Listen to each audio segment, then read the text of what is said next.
Merci à vous, chers téléspectateurs, pour votre aimabilité à nous suivre. Nous sommes à présent arrivés dans la rubrique Parole aux jeunes.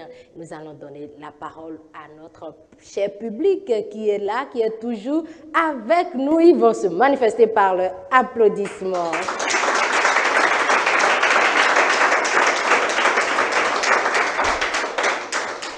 Eh bien, dans cette rubrique, nous allons parler d'un thème très important et je vous laisse découvrir ce thème avec un jeune qui est là, qui va nous faire un slam par rapport à ce thème et vous allez deviner.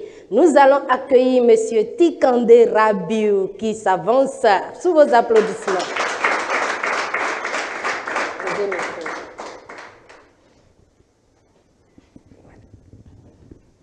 Bonjour. Alors, c'est en fait un texte poétique très comique, mais ne riez pas. Je sais pourquoi j'ai volé l'argent du père. C'est un secret, on se demande comment ça peut se faire. Je sais que s'il me demande, je vais faire diversion, car je suis un homme psychologiquement bon. Papa m'est à pied au seuil du portail. La chaleur m'envahit, j'ai pris l'éventail.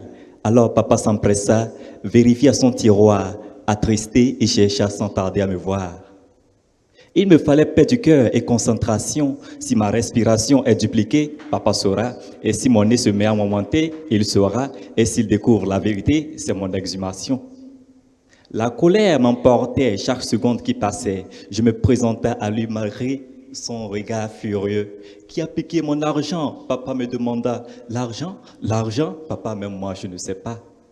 Je sais pourquoi j'ai volé l'argent du père. C'est un secret. L'on se demande comment ça peut se faire.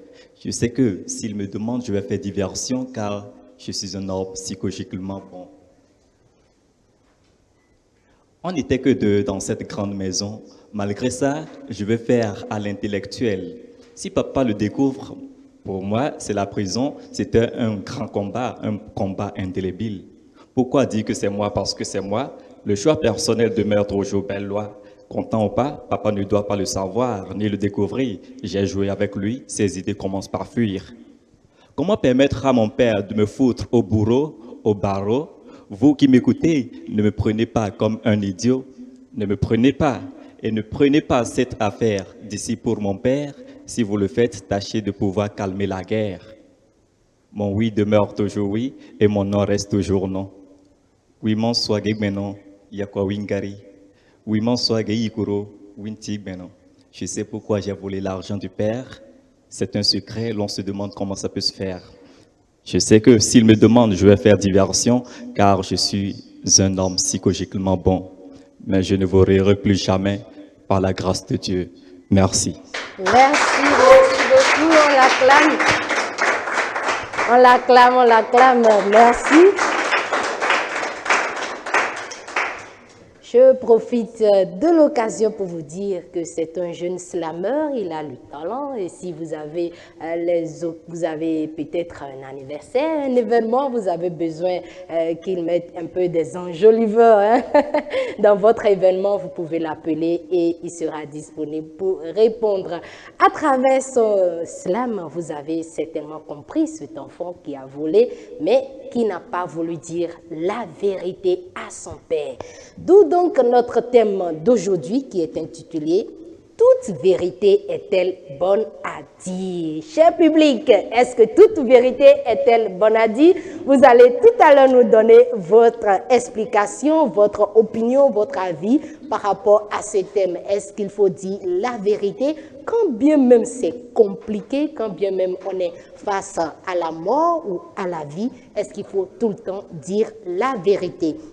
Avant de commencer, nous allons donner la parole à notre pasteur consultant qui est sur ce plateau. Il s'appelle le pasteur Gaëtan Ronanon. Bonjour. Bonjour, sœur Rita. Comment vous portez-vous? Ça va, nous bénissons le Seigneur. Ok. Nous sommes ravis de vous avoir avec nous. C'est toujours un plaisir pour moi également de me présenter dans votre émission. Et je passe aussi le bonjour à ce chaleureux public. Shalom, peuple de Dieu. Voilà, chers téléspectateurs, chers publics, le débat est ouvert. Donc, la première question pour vous déjà, c'est quoi la vérité? Quelqu'un veut s'exprimer? Oui, la parole est à M. Femi. Ok. La vérité, ce que nous devions garder, c'est l'aliment des faits, des paroles par rapport à la réalité. Et quand on parle de la vérité, elle peut être en fait objectif, lié aux faits, ou bien subjectif, lié, c'est-à-dire à notre perception des choses. Donc la vérité déjà, c'est l'alignement, c'est-à-dire des actions, des paroles, de ce que nous pensons même, si possible, à ce qui est vrai. Donc c'est un peu cela la vérité. Et pour nous chrétiens déjà, Jésus est la vérité. Comme lui-même l'a dit, il se définit comme la vérité, le chemin est la vérité. Jésus est la vérité. Est-ce que c'est Jésus qui donne la vérité ou bien c'est inné? Quelqu'un d'autre veut répondre ou bien oui? La vérité, du moins, c'est inné ou bien c'est Dieu qui donne? La vérité, c'est Dieu qui donne. Parce qu'en fait, Jésus a dit qu'il est la vérité. Donc, qui a Jésus a la vérité en réalité en lui. Si Jésus donne la vérité, pourquoi on ne dit pas la vérité souvent? Cher public, pourquoi on ne dit pas la vérité, pourtant Jésus est en nous? Oui, oui. Ok. Comme le frère vient de le dire, la vérité, c'est Dieu qui donne. Ça veut dire que déjà la vérité n'est pas innée en nous. Donc si nous ne disons pas la vérité, il faut que nous recevions la vérité pour avoir la capacité de dire la vérité. Parce que le vieil homme ne connaît pas la vérité. Donc peut-être qu'en tant que chrétien, après avoir reçu Jésus, il y a certaines choses qui font qu'on ne dit pas la vérité. Mais naturellement, l'homme n'a pas la capacité de ne dire que la vérité. Quelqu'un d'autre veut réagir, oui, à côté? Oui, moi je dis que la vérité est innée. Parce que la Bible a dit que Dieu a fait l'homme à son image. Et si on est à son image, ça veut dire que bon, lui il est vérité, ça donne déjà vérité. On est venu avec ça. Donc, sur moi, on est venu avec la vérité. Avec la vérité. Mais quand même on ment, non? Oui, oui, c'est normal. On ment parce qu'on est dans un monde noir, obscur. Donc du coup, bon, ce côté noir-là nous affecte aussi. Donc du coup, on cherche derrière vous. Et la question c'est, est-ce que vous voulez savoir si la vérité est innée ou bien pourquoi on ne dit pas la vérité souvent? Oui. Et la vérité n'est pas innée. C'est avec l'aide de Dieu que nous installons la vérité en nous. Parce qu'on est né avec une nature pécheresse, corrompue. Mais quand on a la chance de croiser le Christ, c'est lui qui nous rend purs et nous met maintenant à son image. Maintenant, pourquoi nous mentons souvent? C'est pour ne pas être humilié. Parce qu'on cache des choses souvent que si on dévoile, on se les renie devant les hommes. Souvent, c'est pour des intérêts. Pour avoir des intérêts, on ment, on dit qu'on est ce qu'on n'est pas pour avoir un poste. Et aussi pour ne pas perdre des amis. Je pense que c'est juste pour ça qu'on ment. Ça, c'est façon charnelle.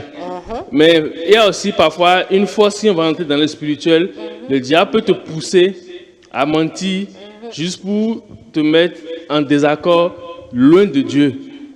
Pour que tu ne sois pas sur de bon terme avec Dieu. Et il y aura la force d'agir sur toi, de faire ce qu'il veut. Oui, le diable nous pousse souvent. Qui est d'accord ou qui est contre ça? Qui est contre ça? Oui, allez-y. Bon, pour appuyer ce qu'il a dit, je dirais qu'il y a 3 facteurs qui font qu'on n'arrive pas à dire la vérité. Il y a la chair, le monde et le diable. Voilà.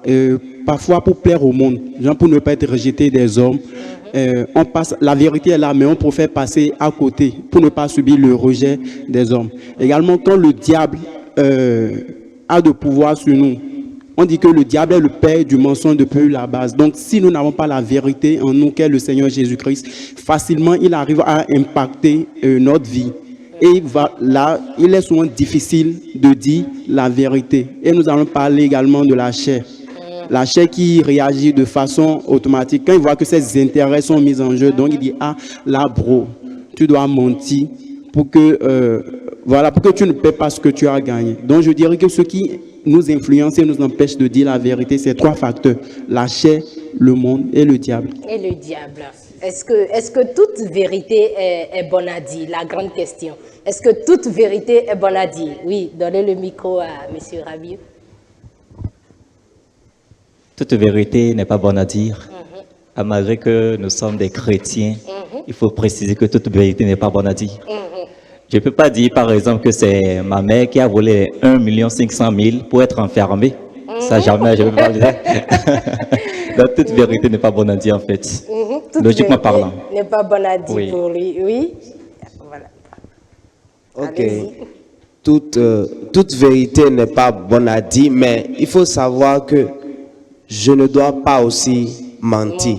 Si ma mère a volé 1 million, pas parce que je ne veux pas dire qu'elle a volé 1 million, que je vais mentir qu'elle n'a pas volé. Là encore, je me mets aussi. Je pêche contre Dieu pour plaire aux hommes. Et qu'est-ce qu'il faut faire alors? Oui, donnez le micro. Bon, vous savez, en toute chose, il faut une question de temps. Il y aura un temps qui viendra où il faut découvrir la vérité. Mais bon, de façon présente, je ne peux pas me mettre à dire que c'est ma mère qui a volé les 1 500 000. Il faut le dire comme ça. Florent. Bon, ici, je trouve que toute vérité n'est pas bonne à dire, mais il ne faut pas quand même mentir. Peut-être détourner une question, bien ne pas répondre à une question est encore mieux que d'avouer le contraire. Ma mère a fait quelque chose qui est mauvais, mais Dieu, et à part, ce sont mes parents, mais le Dieu suprême, c'est mon papa. Je ne peux pas aller contre parce que Dieu a dit, tu ne porteras pas de faux jugements. Mais si dans ce circonstance, je n'arrive pas à détourner la question, mais bon, là, je suis obligé quand même de dire la vérité. Il y a dans certaines conditions, il faut le facteur temps.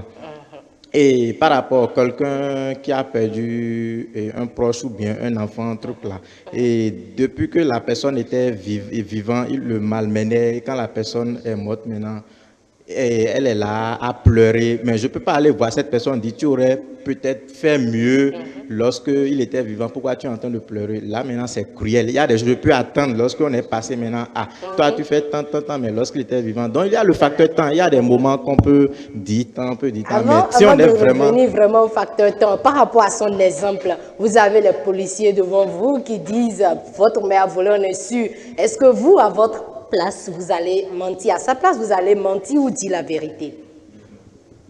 La maman est là, non? Il faut demander à non. On cherche des témoins, c'est votre maman, mais on vous pose la question, qu'est-ce que vous allez dire? Oui, derrière, il veut réagir. Vous avez dit, toute vérité n'est pas bonne à dire, c'est ça, hein? Toute vérité est-elle bonne à dire? Voilà. Ne voudrait pas dire qu'on ne doit pas dire toute vérité, ou bien. Moi, je pense que devant ça, je peux garder le silence. Il faut répondre, non? Je peux garder le silence. On pose une question, il faut répondre. Non, je peux garder le silence par rapport à ce qu'on m'a demandé. À la situation, je peux utiliser mon intelligence et ne pas leur répondre. Parce que c'est ma maman. Et quel que soit ce qui va arriver, elle demeure ma maman. Et je ne suis pas censé dire si c'est elle ou pas. Voilà. Je peux simplement me retirer. C'est beaucoup mieux. Moi, dans ce cas, j'en préfère jouer à l'hypocrite. Je vais faire comme à l'hypocrite. Genre, je ne sais pas. Oui, à l'hypocrisie. Là, je ne sais pas si elle a voulu. Genre, je dis, je ne sais rien à propos de sa situation. Mais ça aussi, c'est un mensonge. Hein? Oui. Oui, le micro revient à Madoché. Je dirais, si on va être franc, tous ceux qui sont en train de dire ça là, en face de la situation, ils diront que leur maman n'a pas pris l'argent. Ils vont même dire qu'ils sont témoins que maman n'a pas pris. En réalité, toutes les vérités ne sont pas bonnes à dire. Je suppose que nous sommes en face de quelqu'un qui a volé. Bien parce qu'il a fait mauvais, mais on veut le tuer. Avec arme, tout, mais il a fui, il est venu se cacher chez toi. Et il vient, les gens viennent demander s'il est là. Tu ne peux pas dire parce que tu ne veux pas pécher, tu vas dire oui, on va le prendre et le tuer devant toi. C'est un autre péché que tu t'es encore, mais tu peux leur dire qu'il n'est pas là. Et au moins sauver l'âme de cette personne-là avant de voir maintenant comment gérer avec lui. Et si après vous le sauvez et il revient, peut-être vous voulez vous à votre tour. Tu peux l'amener à la police. Et la police ne peut pas le tuer, mais ils sauront comment le sanctionner. Mais le tuer, arracher son âme, et tu es complice là. Oui, Enoch, derrière. Ok, depuis on est en train de parler, disons, des vérités qui sont bonnes à dire ou pas. Et pour moi, d'abord, le commandement de Dieu, c'est de dire la vérité. Tout d'abord, il faut garder cela en tête. Mais ce qu'il faut faire, c'est de discerner. Même Jésus-Christ, dans la parole, dans le livre de Jean 12, verset 16, quand il parlait à ses disciples, il dit, j'ai des choses encore à vous dire. Mais pour le moment, je sais que vous ne pouvez pas porter ce poids. Vous ne pouvez pas, en fait, disons, recevoir ce que je vous dis. Il sait que, disons, dans la suite des choses, des temples, dans le temps, ils auront, disons, à recevoir cette vérité. Et quand on fouille dans la Bible, c'est vrai, on dit toute vérité n'est pas bonne à dire.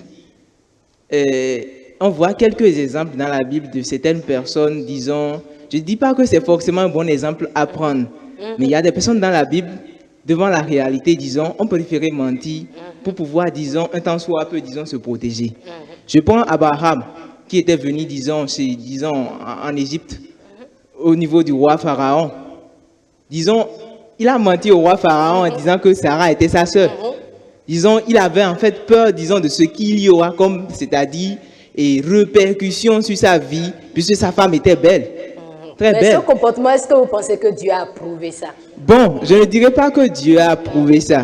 C'est pourquoi je dis d'abord, c'est-à-dire de garder en tête que nous sommes des enfants de Dieu. Il faut dire la vérité. Mais il faut savoir discerner, c'est-à-dire, et savoir, c'est-à-dire comment libérer la vérité. Jésus-Christ pouvait, disons, d'un coup balancer tout ce qu'il a comme réalité, c'est-à-dire à ses disciples. Mais il a préféré, disons, que, disons, le temps s'occupe des choses. Il a préféré, disons, les alléger la tâche, ne pas tous les balancer, disons, au visage. Et moi, personnellement, dans cette situation où déjà, on dit, disons, la police est là, je pense que ce qui a lieu de faire, c'est vraiment de constater, c'est d'appeler Dieu, puisque franchement, c'est compliqué. C'est hyper compliqué. C'est compliqué. C'est hyper compliqué. Parce qu'on ne va pas dire que, parce qu'on va pas dire que le fait est que tu mens là, Dieu est d'accord avec toi. Et le fait est que, disons, tu dis la vérité, soit un péché, si c'est-à-dire des conséquences surviennent après. Non, tu as dit la vérité et la vérité, c'est la vérité. Il n'y a pas de vérité, disons, conduisant. Vous êtes d'accord qu'on prenne votre moment et qu'on aille l'enfermer? Bon, moi, je suis un peu... Voilà, passez le micro. Oui, bon. Toute vérité n'est pas bonne à dire. Ça dépend de la circonstance et aussi des événements qui autour de la vérité. D'abord, la vérité, c'est la nature de ce qui est réel. C'est un mot qui désigne ce qui est réel. Dans sa forme, sa nature, tout et tout. La qualité de ce qui est réel. Maintenant, face à des situations, d'abord même, on préfère mentir pour protéger quelqu'un ou quelque chose. Oui, on préfère mentir. On prend la responsabilité de mentir pour protéger quelque chose par amour. Mais toujours dire que le temps va venir où la vérité sortira. Mais au moment T, on ne souhaite jamais que cette vérité sorte. Donc, Pourquoi on ne souhaite vraiment pas que cette vérité sorte? Est-ce parce qu'il y a la sentence ou quoi? Oui, à côté. Bon, pour moi, Jésus a présenté des conditions pour le suivre. Précisément pour l'exemple qu'ils ont présenté, Jésus a dit si quelqu'un veut le suivre, il ne doit pas aimer ses parents plus que lui. Il doit renoncer à l'amour des parents au détriment de lui.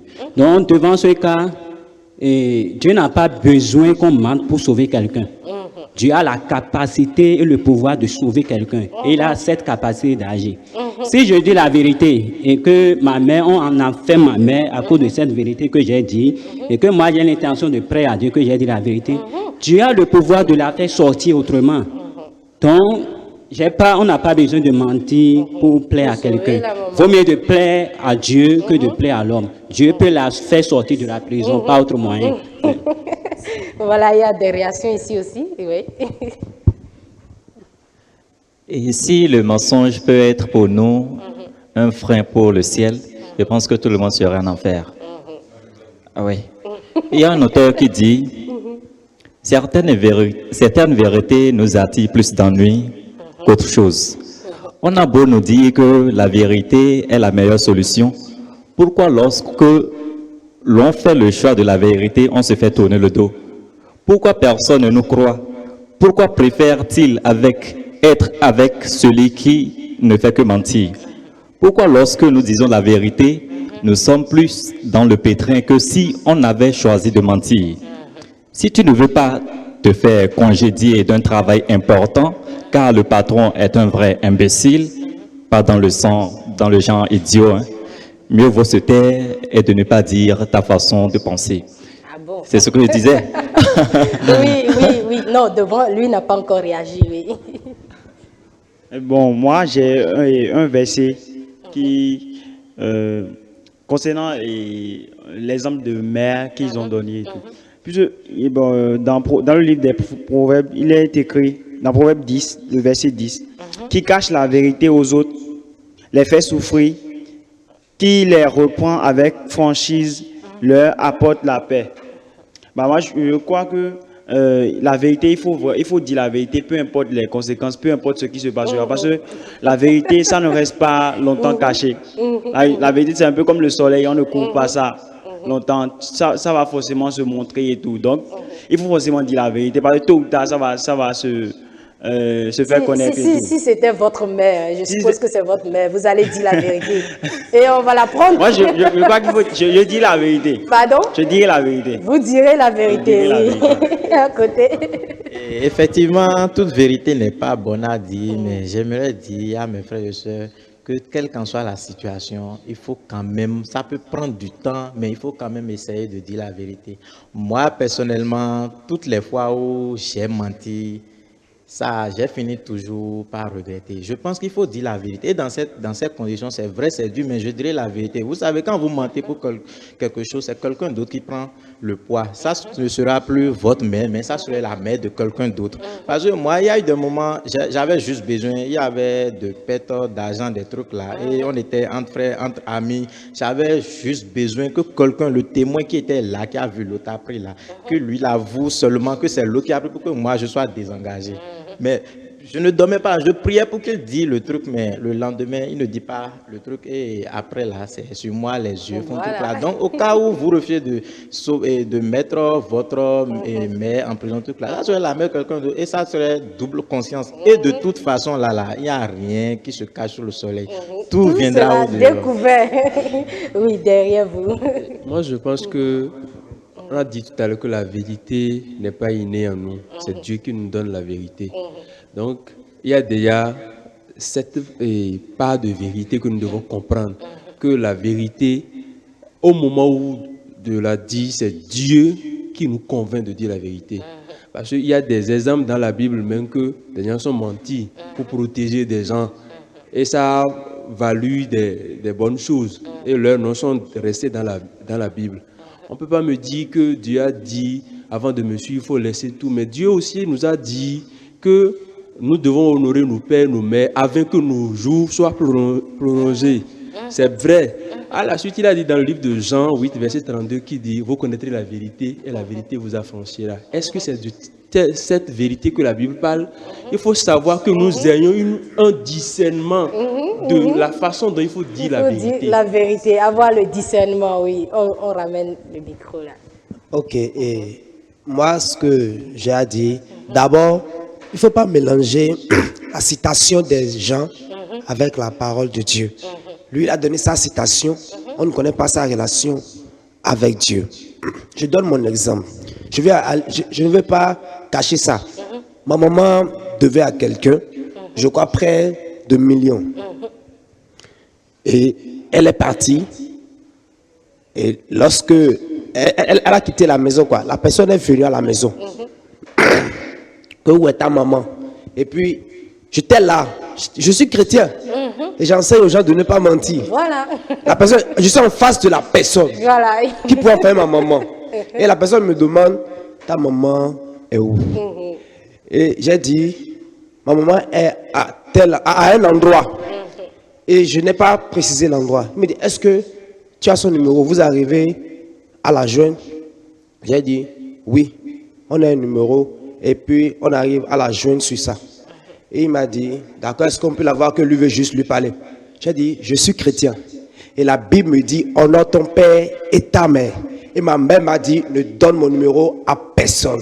Donc je suis désolé, je ne peux pas vous donner son numéro. Il ne pouvait rien faire. Il ne peut rien me faire parce que je n'ai aucun problème avec lui.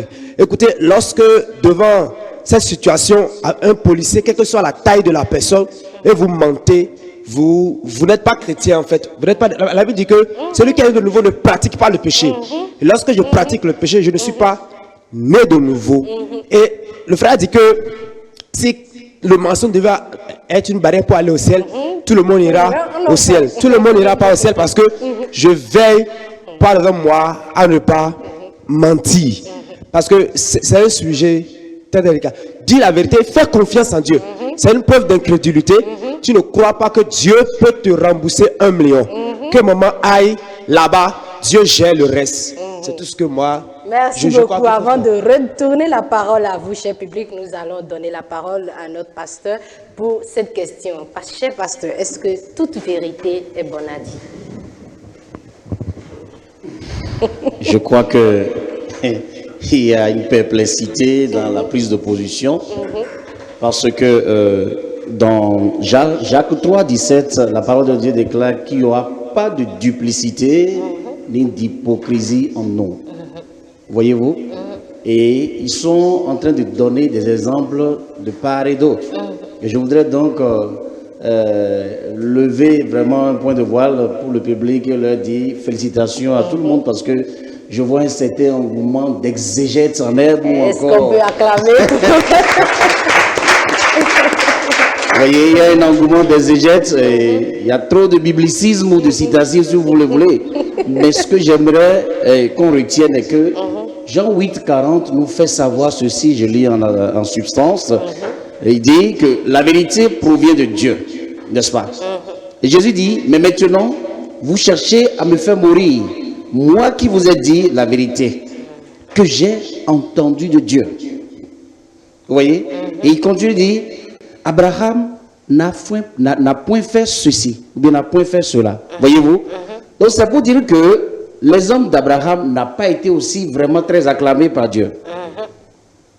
Et Christ est en train de corriger le fait. Il dit, puisque je vous ai dit la vérité, vous cherchez donc à me faire mourir. C'est pour dire que le genre humain n'aime pas ce qu'on appelle la vérité. Voyez-vous? Et là, nous pouvons donc lire dans Proverbe 27. Proverbe 27, à partir du verset 7, qui dit que les blessures d'un ami prouvent sa fidélité. Voyez-vous? Les blessures d'un ami prouvent sa fidélité. Quand vous dites la vérité à quelqu'un, c'est que la personne va vous haïr, il n'y a rien à faire.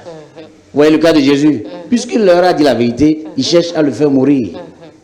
D'accord? Mais ça prouvait une certaine fidélité vis-à-vis de son ami ou bien vis-à-vis de son peuple qui prouve qu'il était vraiment vrai. Les gens n'aiment pas la vérité. Et j'aimerais dire, s'il y a un apôtre de la vérité ici, vous ferez toujours aux routes à seul. Quand vous aimez le langage de la vérité, les gens ne vont pas vous applaudir.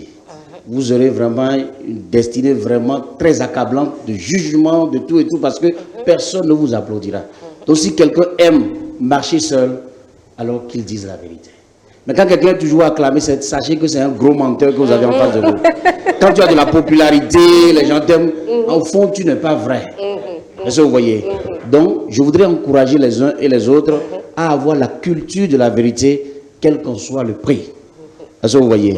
Et si vous permettez, je voudrais donc nous faire savoir ceci. Nous sommes avec Dorothy Sayers, qui est donc une essayiste, une romancière britannique qui dit ceci. Elle dit plutôt que l'incarnation signifie que, pour quelque raison que ce soit, Dieu a choisi de nous laisser tomber, souffrir, être sujet au chagrin, à la mort.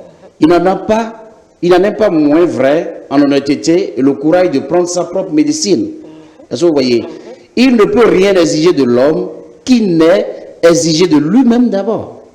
Dieu nous exige la vérité, c'est parce qu'il s'est d'abord lui-même fixé à être vrai. Voyez-vous? Voilà. Donc, il dit, il a lui-même traversé toute l'expérience humaine depuis les irritations insignifiantes de la vie familiale et les restrictions écrasantes du travail acharné et du manque d'argent jusqu'aux pires horreurs de la douleur et de l'humiliation, de la défaite, du désespoir et de la mort. Il est né dans la pauvreté et souffrit une douleur infinie. tout pour nous et pense que cela en valait la peine. Donc je ne sais pas quelle est l'expérience que l'homme puisse vivre aujourd'hui qui soit nouvelle. Le Seigneur l'a déjà subi lui-même d'abord pour voir si c'est possible pour les humains. Et il a vu que cela valait la peine parce qu'il a réussi, lui, ces différentes expériences de la vie. Voyez-vous? Maintenant, si nous disons que nous sommes de Christ et qu'il y a une certaine ambiguïté notoire en nous qui nous encourage à avoir de la duplicité, ça veut dire que le Seigneur n'est pas, nous n'avons pas incarné la vérité qu'est Christ en nous. Jean 17 dit que je suis, d'accord, la vérité. Est-ce que vous voyez? Donc si nous avons la vérité en nous, Jean 15,7 dit quoi? Si vous demeurez en moi et que mes paroles demeurent en vous, demandez ce que vous voulez. Si le Seigneur est véritablement en nous, je ne crois pas qu'il y ait un brin de mensonge qui parviendrait. Quelle que soit la filiation, l'émotion des parents et autres, mon frère, quand tu dis la vérité, le Seigneur même est capable d'envoyer son ange devant toi. Ta mère sortira de cette situation. Parce qu'on verra l'intégrité d'un fils qui est intègre.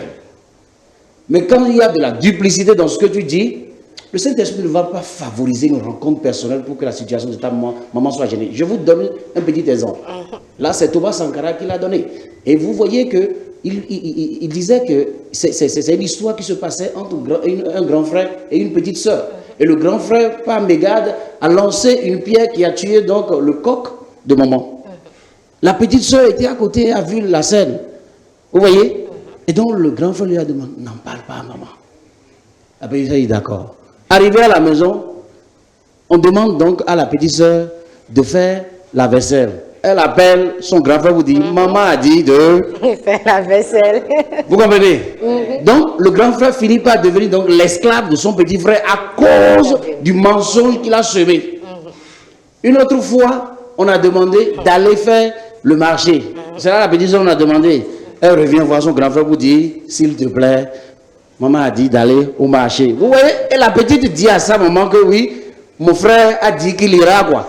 C'est ce que mon frère a dit à chaque instant. Mon frère a dit, j'irai au marché. Voilà. Voyez-vous? Et donc, pour cette deuxième fois, le grand frère voit que vraiment ça devient pénible cette situation. Il a résolu en lui d'aller dire la vérité à maman. Et comme toute attente, il ne savait pas que sa maman savait déjà, parce qu'à la fenêtre, la mère épiait le dehors et a su que les enfants ont fait donc quelque chose qui n'était pas bien. Elle a vu la scène. Donc à chaque fois que la petite soeur disait, mon grand frère a dit qu'il ferait, maman souriait au-dedans d'elle parce qu'elle sait que son fils a semé un mensonge qui est en train de le mettre en esclavage, voyez-vous. Comme nous disons la vérité, nous sommes affranchis. On est léger. Tu mets les genoux fléchis, tu commences pas à demander la faveur de Dieu, Dieu va te répondre. Mais quand tu es esclave de ton mensonge, c'est fini. 1 Jean 3,8 nous dit quoi? Il dit celui qui pêche est du diable. Car le diable a péché dès le commencement. Alléluia. Celui qui pêche est du diable.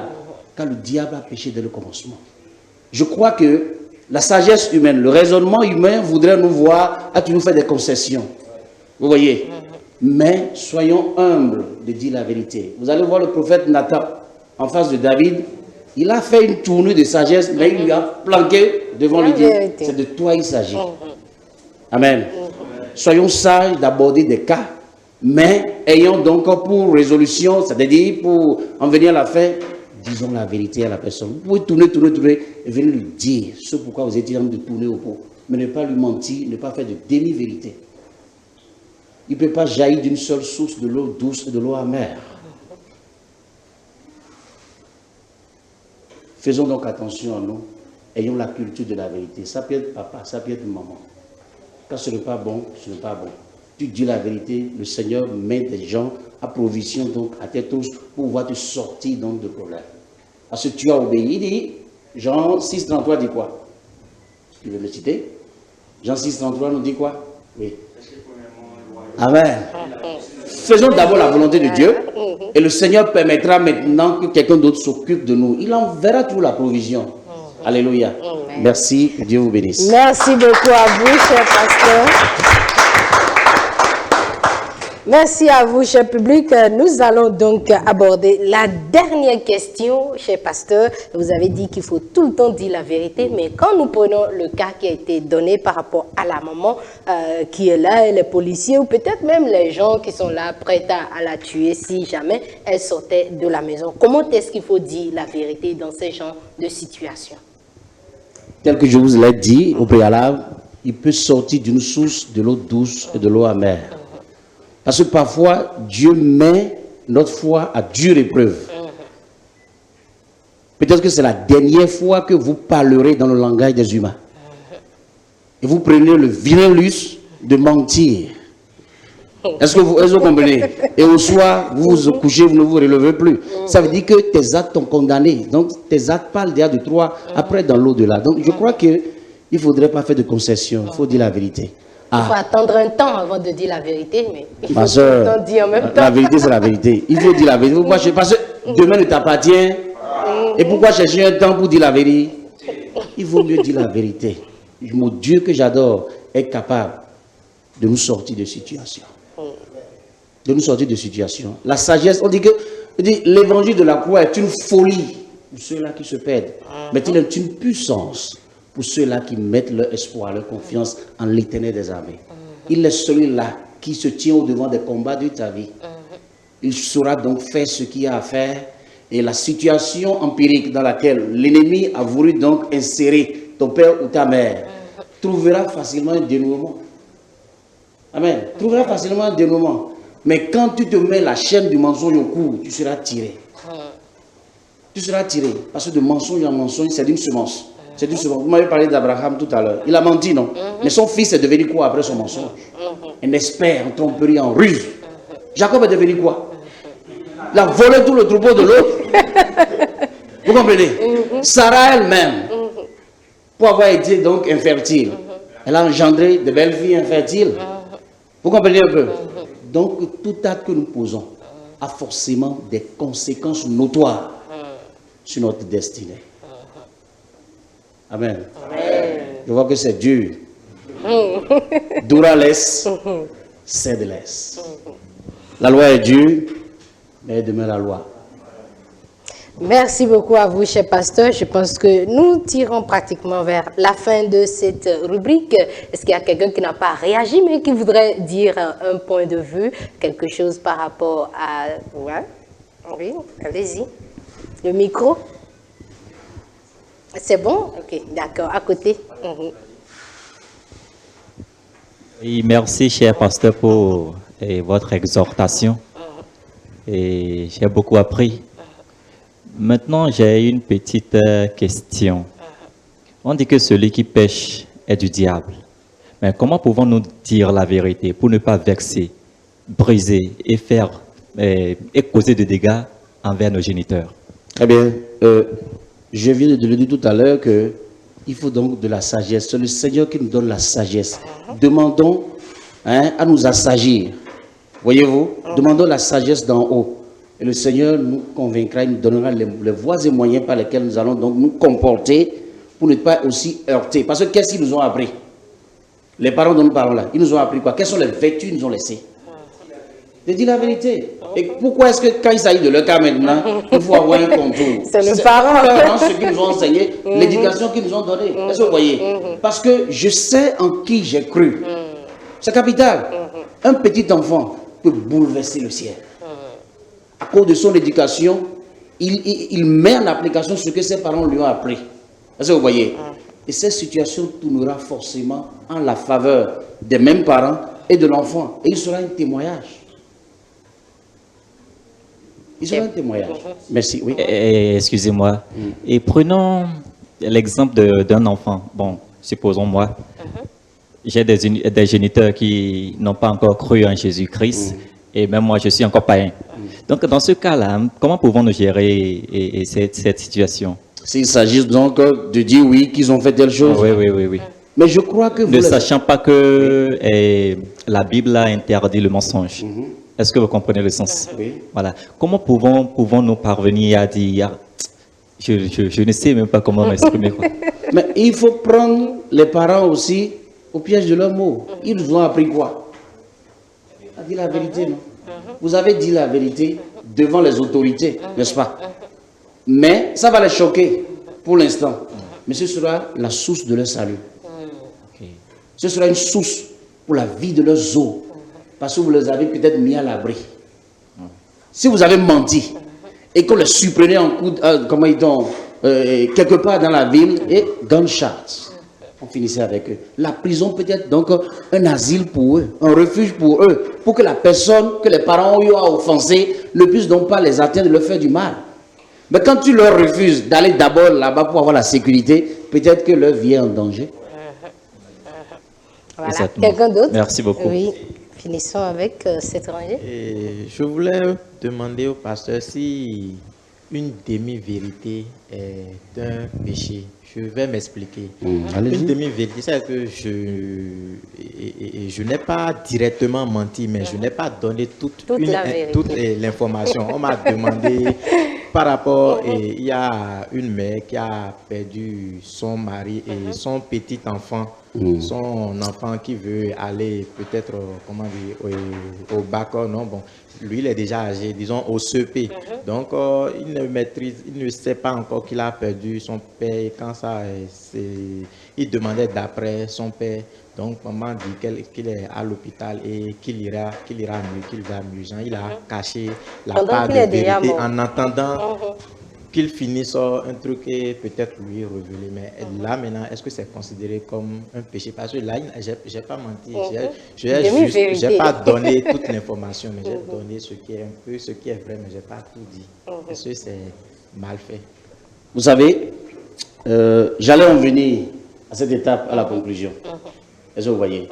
Parce que là, vous avez mis en branle la sagesse pour pouvoir sauver une vie. Quand vous prenez, la prostituée de Cana, qui a caché les 2 espions, elle ne sait pas ce pourquoi on poursuit les espions. Donc, divinement inspirée, elle a d'abord sécurisé les espions, n'est-ce pas? Ou bien? Donc, il faut considérer aussi le contexte dans lequel les choses se produisent. Vous voyez? Voilà. Il faut considérer le contexte. Vous êtes en train de vouloir le bien de ce fils-là. Donc, lui annoncer une telle chose, ça veut dire, ça fait double pète. Les parents sont partis et lui-même peut succomber à l'annonce de la nouvelle. Et vous voulez son bien, qu'il réussisse tout au moins lui dans la société. Est-ce que vous comprenez? Là, vous n'avez pas menti, vous avez considéré le contexte et d'abord voilé quelque chose pour son bien-être. Mais il entendra la vérité, ce n'est pas que vous allez lui cacher. Après ce qu'il a de vivre, il saura toute la vérité. Vous comprenez? C'est pour son bien. Voilà. À côté de vous? Oui.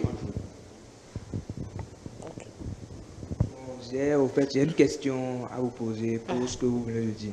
Au fait, dans ma recherche, j'ai vu dans un document où ils ont dit il faut mieux dire la vérité parce que le mensonge n'est qu'un raccourci pour échapper à une situation qui te rattrapera plus tard.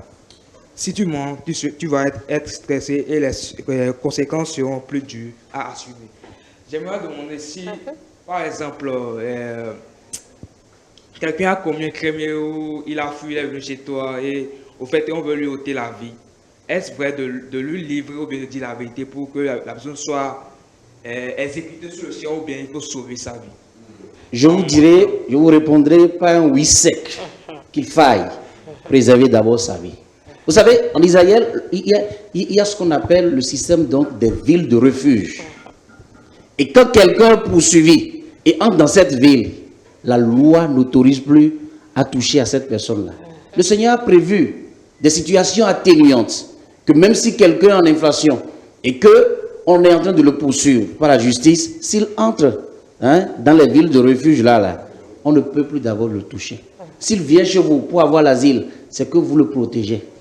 Vous devenez par là sa ville de refuge d'abord. Vous comprenez? Et c'est peut-être que vous allez l'écouter.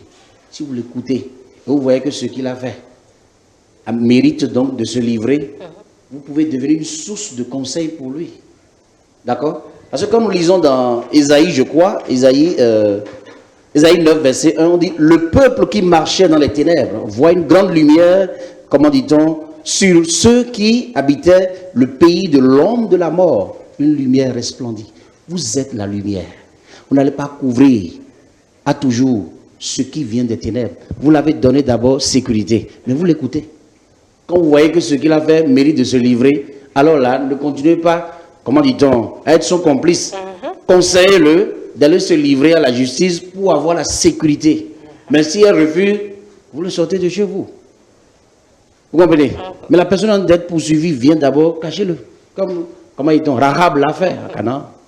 Vous voyez, merci. Oui. Ok, déjà, bon, c'est juste, disons, pour, c'est-à-dire donner un exemple reflétant, disons, le cas de ce qu'on est en train de dire. Quand vous regardez déjà Moïse, à sa naissance, le pharaon a donné qu'on puisse tuer, disons, ses enfants. Mais ils ont utilisé de la sagesse, en fait, pour pouvoir, c'est-à-dire, sauver cet enfant. Face à des situations d'injustice comme cela, on ne peut pas dire que, disons, c'est-à-dire, l'action qu'ils ont menée là, c'est-à-dire du mensonge en tant que tel. Même si, disons, en fait, ils ont essayé, disons, de mentir pour protéger Moïse, ils ont utilisé une sagesse donnée. Mais tôt ou tard, la vérité est sortie. Puisqu'on a connu Moïse, disons, comme, disons, un Israélite. On a connu Moïse comme un Israélite. Ceci n'a pas été caché pour toujours. Donc, en fait, et comme déjà l'a dit le pasteur, il fallait utiliser la sagesse dans ces situations pour, c'est-à-dire, entendre, voir ce qui se passe d'abord avant de rendre la vérité par la suite. Merci bien. Merci. Oui, à côté. Oui, bon, moi, ce n'est pas une question, mais c'est une compréhension que j'aimerais faire savoir. C'est vrai que la Bible nous a donné d'obéir à nos parents, honorer nos parents. Mais la même Bible a dit obéissez à Dieu plutôt qu'aux hommes. Donc, là, il faut vraiment de la sagesse pour pouvoir gérer ces deux recommandations de la Bible. Si tu n'as pas de la sagesse, tu vas tomber d'abord pour perdre les deux recommandations. Donc, il faut vraiment qu'on cherche à être sage pour pouvoir gérer ces genres de situations. C'est la sagesse qui peut nous départager. C'est la sagesse qui peut nous départager. Oui, il veut intervenir. Merci beaucoup pour le sujet. Et moi, c'est pour ouvrir un autre côté, un autre aspect de ce que le pasteur a dit. Je prends la situation de cacher quelqu'un. Nous évoluons dans un monde aujourd'hui où cacher dont on parle là, ça peut te coûter la vie à toi. Toi-même. Donc, la seule chose que moi je peux dire, c'est que nous devons prier Dieu pour qu'il nous aide. Si c'est que c'est lui là, qui nous aide à chaque moment. Parce que tu peux décider, quand ne prenons pas pour réflexe en même temps de cacher. Si tu prends pour réflexe de cacher, tu ne sais pas, on peut te prendre, on peut nous considérer comme les mêmes choses, on dit que ce sont des complices. Et vous êtes embarqués comme ça. Alors que toi, tu cherches à protéger la personne. Donc la seule possibilité, c'est que nous puissions prier Dieu à chaque fois là. Que Dieu nous aide, même si c'est un réflexe. Par exemple, cacher une personne, quand la personne vient, tu ne peux pas te mettre à commencer par réfléchir. C'est un réflexe, il faut que Dieu te communique quelque chose. Mais il faudrait que nous maintenions cette relation-là avec Dieu pour permettre à Dieu de travailler en nous pour savoir, cette personne-là, c'est à protéger, cette personne-ci, ce n'est pas à protéger. Sinon, on aura des problèmes. Nous-mêmes, nous allons nous créer des problèmes en voulant sauver quelqu'un. Maintenant, je vais vous demander à savoir, que faites-vous du verset qui dit, celui qui cherche à sauver sa vie, la faisant terminer. Non. Bon, c'est pas dit chercher à sauver sa vie dont je parle, c'est pas directement, bon, je sauve ma tête. Ce n'est pas en quelque sorte ça ce que je veux dire. Mais que Dieu nous aide seulement. C'est la seule solution. Derrière vous, le micro.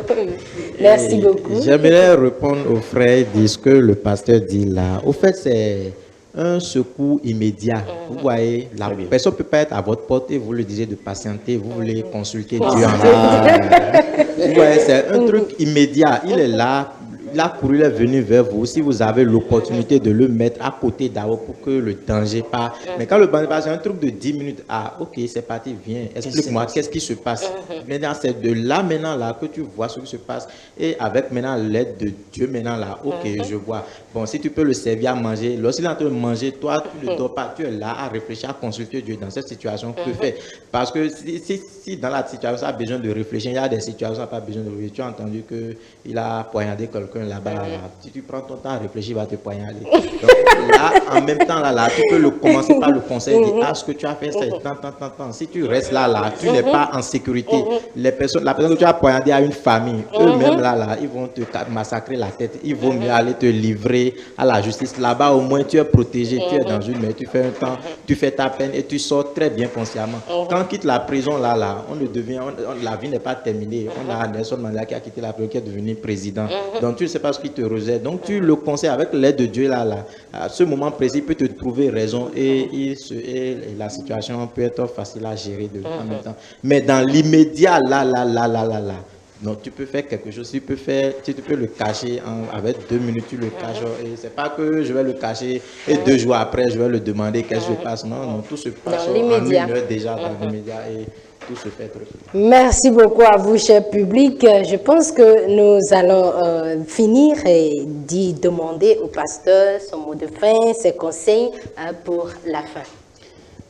Comme je le disais, je vais d'abord abonder dans le sens de ce que le frère disait tout à l'heure, à une petite illustration, un petit exemple, voyez-vous. J'ai connu un monsieur qui est allé en Côte d'Ivoire se chercher. On l'a amené dans les brousses donc, du nord de la Côte d'Ivoire. Ils ont travaillé le champ et on les a tous arrachés. Ils travaillent tout le temps, du matin au soir. C'est comme de l'esclavagisme. Est-ce que vous voyez? Et un jour, le monsieur s'est rendu compte qu'à la loupe vont les choses là. Les gars là ne veulent pas notre liberté. Il a pris la résolution de s'enfuir. Et dans sa fuite, savez-vous que les gars là ont pris de la voiture pour le chercher. Ils l'ont cherché. C'est-à-dire, si on le voyait, là, on le tuait parce qu'il risque de les dénoncer. Et dans sa fuite, il a trouvé une bonne dame dans un village. Il s'est rendu chez la dame l'a caché automatiquement. Tu viens d'où? Il dit, je suis béninois. Les gens me poursuivent. Ils l'ont caché d'abord. Effectivement, les gens sont venus là. Poser la question à la dame. Tu as vu un monsieur? Ils ont tout dit. Elle dit, ah, celui-là, il est passé par ici il y a très longtemps. Hein. Il les a déviés. Ils ont fait le tout fatigué. Et c'est après l'hospitalité de cette dame-là que le monsieur a marché de la Côte d'Ivoire pour le Bénin. Lorsqu'il est venu, il a été admis aux soins intensifs en même temps. Vous comprenez? Ça dit, si vous ne donnez pas asile à quelqu'un qui est d'abord dans une situation, qu'est-ce que la Bible dit? Tu aimeras ton Dieu de tout ton cœur, tout cela, et puis tu aimeras ton prochain. C'est vrai que la société moderne regorge aujourd'hui d'assez de mots. Mais si nous sommes enfants de Dieu, que Dieu nous aide. Et je conclus par dire que la meilleure façon par laquelle le diable attaque et lie les chrétiens, c'est pas des versets bibliques enroulés dans le mensonge. Parce qu'il faut considérer les contextes. Mais le diable va utiliser des versets bibliques enroulés dans le mensonge pour vous nuire. Voyez-vous? Ce qui équivaut donc à ce qui peut paraître un paradoxe. Vérité emprunt au mensonge. Voyez-vous? Retenons donc ceci. La vérité bien comprise affranchira toujours. Le mensonge asservira toujours. Une vérité qui asservit est un mensonge déguisé en vérité. C'est-à-dire un mensonge qui affranchit est une vérité que l'on fait passer pour un mensonge, pas une mauvaise interprétation de l'écriture.